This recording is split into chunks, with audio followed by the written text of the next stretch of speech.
Hello everyone, this is Josh Vision, and I'm here to give you my Merlin Season 1, Episode 5 review. And this episode is mainly focused on the character of Lancelot.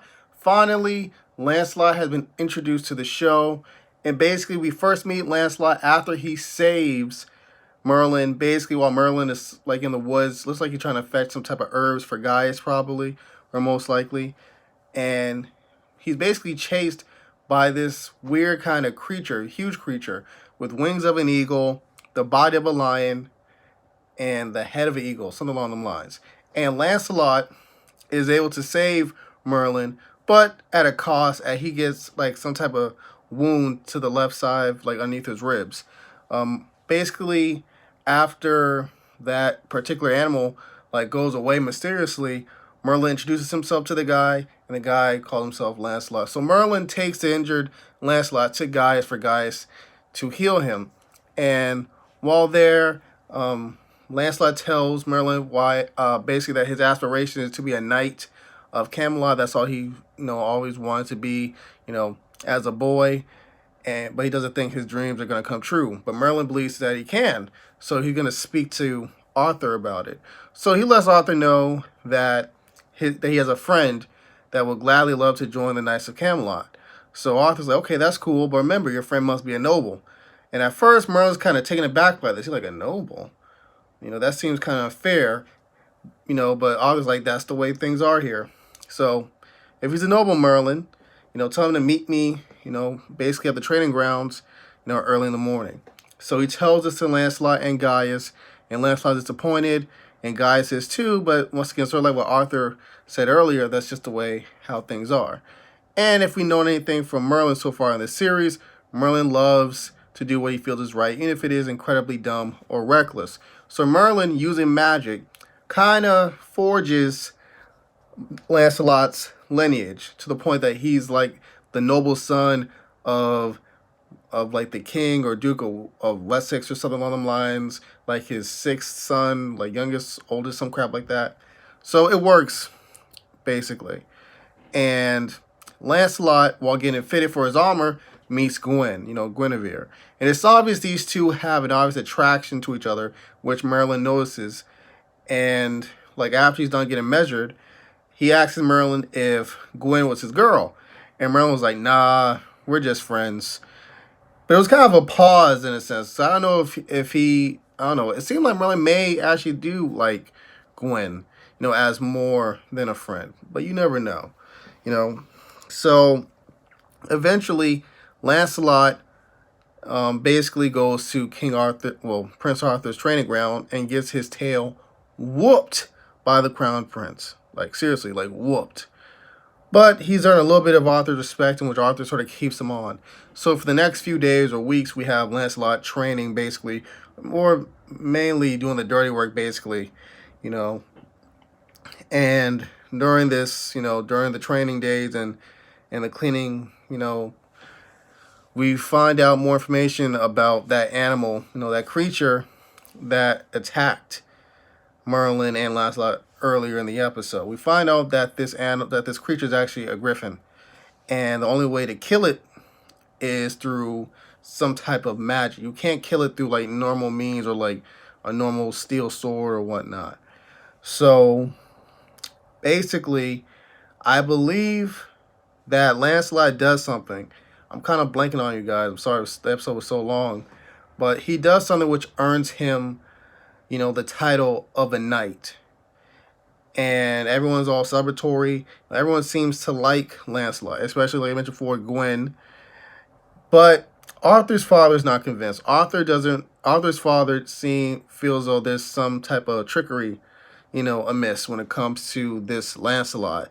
Like for one, he came out of nowhere, and apparently the father that Lancelot claims to be, his father, King Uther, knew him. And it's kind of strange that he never met Lancelot as a child. So King Uther has basically the guy who runs the histories and keeps all the records to go through it, and he finds out basically that someone screwed up with the records. That was most likely Lancelot. Well, he'd be the easiest one to blame anyway. So Lancelot's imprisoned, for supposedly messing with the records, and we all know it was Merlin that did it. So the Griffith, the Griffith or something like that, that creature comes back.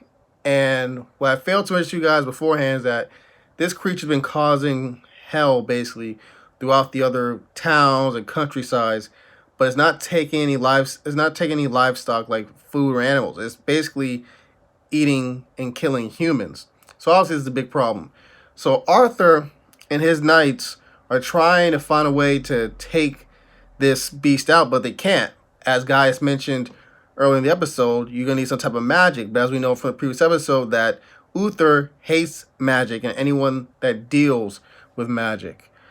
And Arthur is more open-minded about the concept of magic than his father, but it's the rules and it's the law, and plus his father is king, so they have to figure out another way. So Arthur frees Lancelot, you know, and he basically tells Lancelot, listen, this is your only chance. I'm freeing you right now. My father doesn't know. And if you come back, then I'm sorry. I can't protect you. So Lancelot leaves, but he goes over to Guinevere's and tells her what he's about to do, about to help, take out, the Griffith. And they have, once again, this really emotional, moment. And before anything comes of it, Lancelot leaves. So Lancelot, with the help of Merlin, who's able to magify, this little dagger, or I would say this little sword that he's been working on with Gaius, is able to get to the battlefield just in time outside of Camelot, while King Arthur is basically unconscious with his head busted open. He's able to give it to Lancelot. Lancelot is able to kill the Griffith. So Merlin is kind of runs back towards Gaius, so that way Arthur doesn't know his role in the whole fight. So Arthur wakes up and sees that Lancelot slayed the Griffith. So after that, the people of Camelot are celebratory, so are the knights, but Arthur's father is still pissed at Lancelot for his treachery in terms of his trickery of the records and all that. But Arthur and him's going back and forth, where Arthur feeling as though that Lancelot is more than made up for that mistake, and that Lancelot is an honorable man, that he's a good guy, he's chivalrous, and he killed the Griffith. But Lancelot, hearing the back and forth between Arthur and his father, he's like, you know what? Y'all are arguing, and that's because of me, so I'm just going to leave. Eventually, maybe in the future, the rules will change a bit, in which I can be a true knight, of Camelot, which is my dream. But until then, I have to prove it to myself. And he sort of nods towards both Arthur and the king. And the look the king has is like, you know what? This dude ain't so bad. I actually respect this guy. Because he actually sees, for the first time, just how noble and great Lancelot is. So he leaves, and we see him run off, out of Camelot. Gwen is leaning out the window, you can tell she's clearly in love with him. And we see Gaius and Merlin on top of the castle of Camelot, wondering if Lancelot will ever return. And Gaius is like, you know what? I believe destiny called for you and Lancelot to meet. You needed him, and he needed you. Kind of like you and Arthur, to a certain extent. So that's how the episode kind of ended, you guys. I really enjoyed this episode. I gave it an 8 out of 10. If I missed anything, please be sure to write some comments down below. Thank you guys for watching. Adios.